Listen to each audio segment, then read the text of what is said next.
Uh, every baseball season, I get texts, I get direct messages asking me about green light hitting because invariably parents want to take the pain away that their kid is feeling, and they start doing their research, and sometimes they stumble upon what it is that I believe, and they're curious, so they ask. And then I just want to share this. So I wasn't a great baseball player. I struggled. I tried like crazy.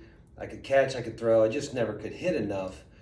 So when I got into coaching, and I knew that the next wave of athletes were coming through, one of which was my son, I wanted to make sure that I was as prepared as a coach as I could be. And I guess along the way, I developed a distrust for baseball people because I couldn't be helped. And I'm not blaming baseball people. I mean, the world wasn't the way it is now, but nothing worked. So I stumbled upon a lot of different people that sort of guided me in a certain direction. But what I started to understand was I found more information in non-baseball people than baseball people. And one of the guys was Abraham Maslow. You guys might know him as Maslow's hierarchy of needs. But it spoke to me because as an athlete, as a hitter, I don't think I was ever really comfortable in the batter's box. Like when I spent my time in the batter's box, I had a ton of doubt. And I wanted to know why I had a ton of doubt, and I certainly didn't want my athletes having that doubt. So Maslow's hierarchy is, it's famous, quite frankly. If you're a coach, teacher of anything, you should probably be familiar with Maslow's hierarchy of needs. The physiological stuff is basic. It's sleep, it's food, it's all that stuff. But then this is the one that always grabs my attention, is that this idea of safety. Okay, safety, belonging, esteem or confidence, and then this self-actualization.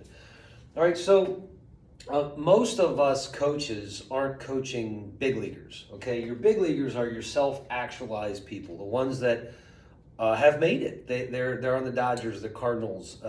They've made it. They have actualized their exact identity. This is where we find ourselves, trying like crazy to get players to play with confidence, recognizing them for their value added to a team, making sure they feel like they belong.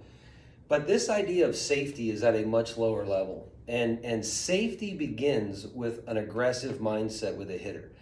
And I think one of the things that we as coaches have to understand is that most of our athletes will never reach their full potential when they're under our authority. Okay, so this is way down the road. All right, so we as a coach, first of all, have to understand that we can't take credit for them eventually becoming their best version of themselves. That is way down the road. All right, so what that implies is you have to really embrace this idea. You have to make sure that they are safe and they are loving their experience so they can continue to go down that road. And that's a really, really hard concept to understand. Maslow was famous for saying, don't treat people like a bag of symptoms. Okay, don't treat people like a bag of symptoms. And I think so often as coaches, that's what we do. When we see swing and misses, we want to fix that. When we see foul balls in advantage counts, we want to fix that. And there's a time and a place for that. But the time and a place for that is when those athletes are ready to accept that coaching.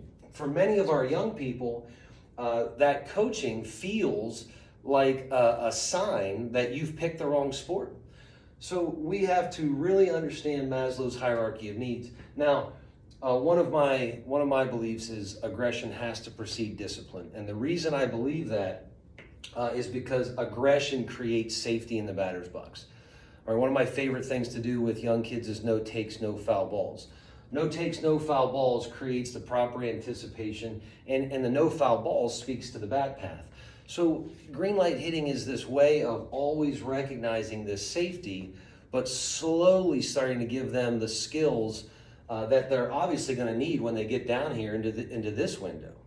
So All of these things I believe bat path is critically important. I believe bat quickness is critically important. Bat speed, critically important. You got to be able to move the barrel side to side, critically important. Impulse flexibility. You have to be able to have the lower half that allows for this ability to let the ball get a little bit deeper, and that speaks to how athletic you are below the belt. But first and foremost, this idea of anticipation. Hank Aaron was asked why he thought he was a great hitter, and his response was so epic. He said, "I love to hit." And that's the point, is that great hitters love to hit. Great pitchers love to pitch. Great artists love to create great art. And in order to create that love, they have to know that their time in the batter's box, on the mound, on whatever canvas they're working on, is a place that they love to be. And when kids are really young and we start coaching them on technical aspects before these things are met, the message is really loud and clear. And the message is, you're not good enough. And then they fight this belonging need, and then this never comes. They never become confident, right? So this idea of we have entered a profession that their best version of themselves will appear far down the road, and not anywhere during our time. And because all of this stuff won't be seen by most young coaches, this is where we want to embrace this idea right here, so they can continue on their journey and eventually become that self-actualized baseball player or whatever field they're in. So just a quick note.